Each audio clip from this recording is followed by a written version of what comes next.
Bonjour à tous et à toutes, merci aux organisateurs et aux organisatrices pour ces colloques.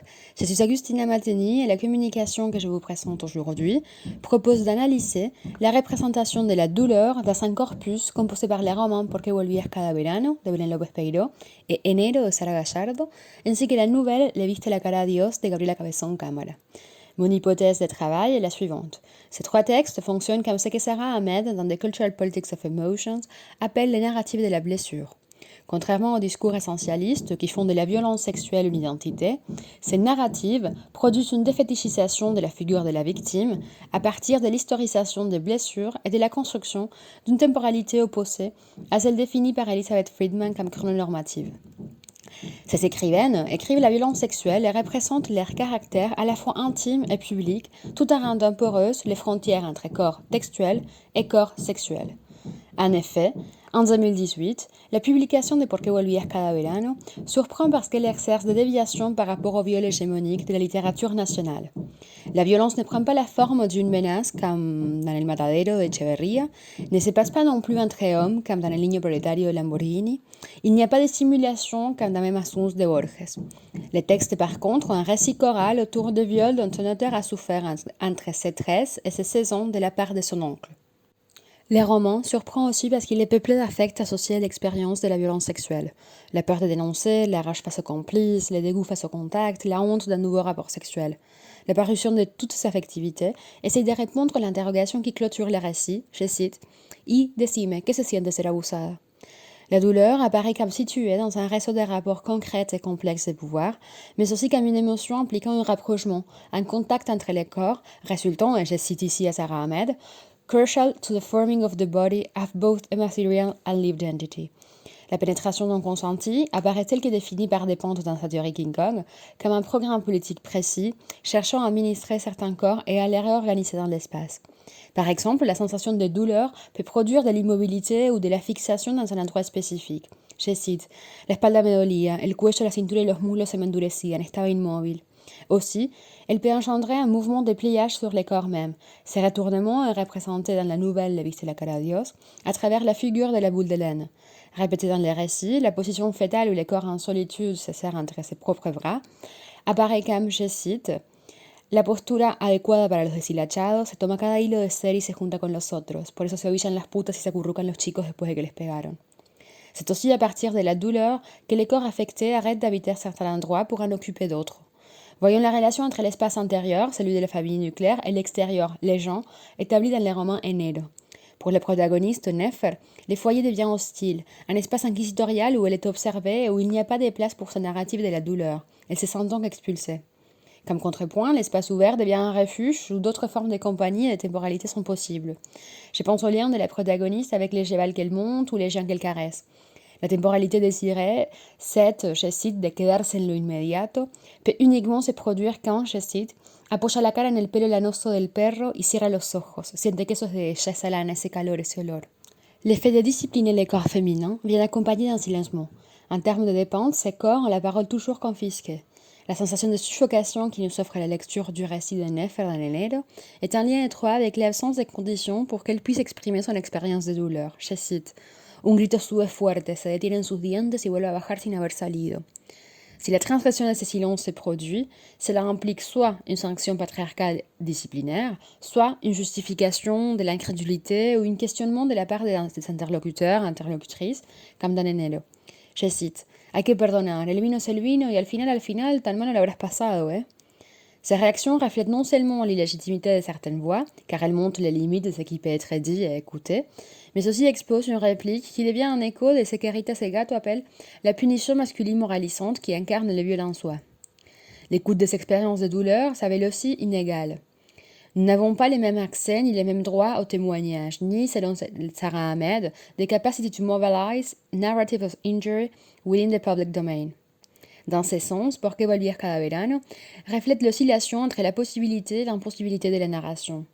L'on trouve d'un côté le privilège de pouvoir dire la douleur, de donner témoignage sous forme de publication littéraire, mais aussi une écoute erronée ou même niée de la part de la justice patriarcale. Je cite, había declarado ya 3 veces en distintas fiscalías y me había parado de manos ante un juez que no quería ratificar mis palabras.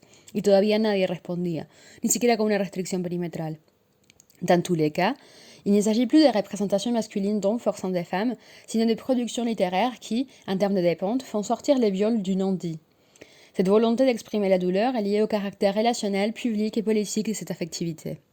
L'envie de créer des témoins, de chercher chez les autres la reconnaissance de cette douleur, montre, selon Ahmed, que while the experience of pain may be solitary, it is never private.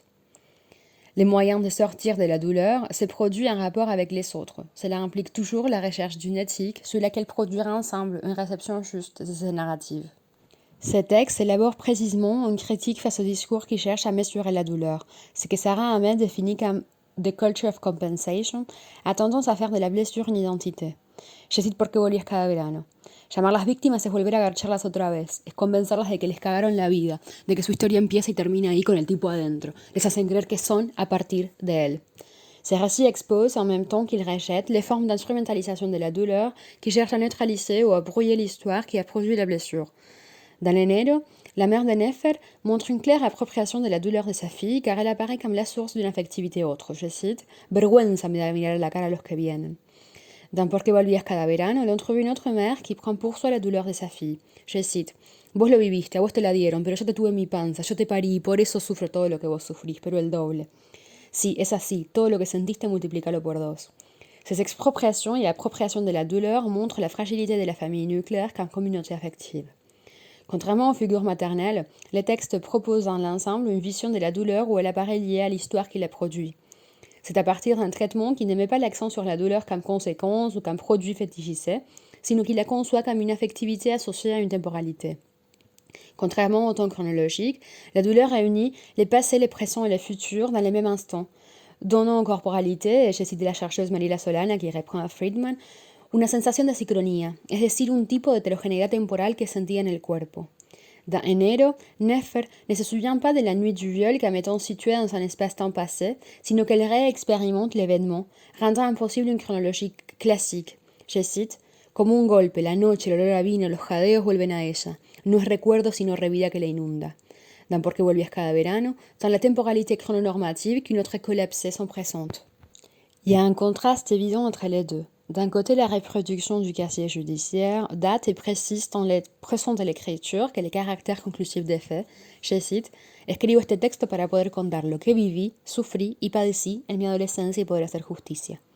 D'un autre, la construction d'une temporalité dissidente de la voix qui, comme Nefer, ne se rappelle pas des événements, mais les vit à nouveau, se rendant anachronique. Je cite Cada vez que creo que se termina, revivo en pesadillas, en rasguños en mi cuerpo. Y cada vez que lo revivo siento lo mismo, esto nunca se termina y peleo contra mí por intentar frenar ese dolor que aparece cada mañana y me destripa. De son côté, Les Viste la cara a Dios construit aussi une temporalité complexe. Si la première partie du récit est peuplée de verbes du genre sémantique de l'horreur conjugués au passé, je cite Te enguascaron, te domaron, te peinaron para adentro y te hicieron el ablande, la possibilité d'une fuite sous forme de vengeance illumine un futur différent, incarné dans la narration avec un changement de temps. Je cite Una promesa, un puente, como aquello que vos crees puso Dios para que tengas la certeza iluminada de que alguna vez serás nuevamente soberana de vos misma. Voy a ser dueña de mí, te prometés, y le rezas San Jorge. L'historisation de la blessure implique dans les récits la configuration d'un présent qui s'ouvre vers un futur possible. Pour conclure, les textes étudiés inaugurent un corps de narrative où la douleur est parlée, dépouillée par les subjectivités et corporalités affectées, désobéissant poétique et politiquement la directrice disciplinaire d'un régime, comme le dit Segato, où les femmes sont la surface où le pouvoir s'écrit. Ces contre-récits embrassent, et je cite encore à Ahmed, how the past remains open in the present, such that the story of the I am or how did I come to be is a story that also opens up the future of the subject. Réactualisons ainsi les topics littéraires du viol à partir d'une perspective autre, d'un regard qui ramène la blessure à l'histoire. Merci pour votre écoute.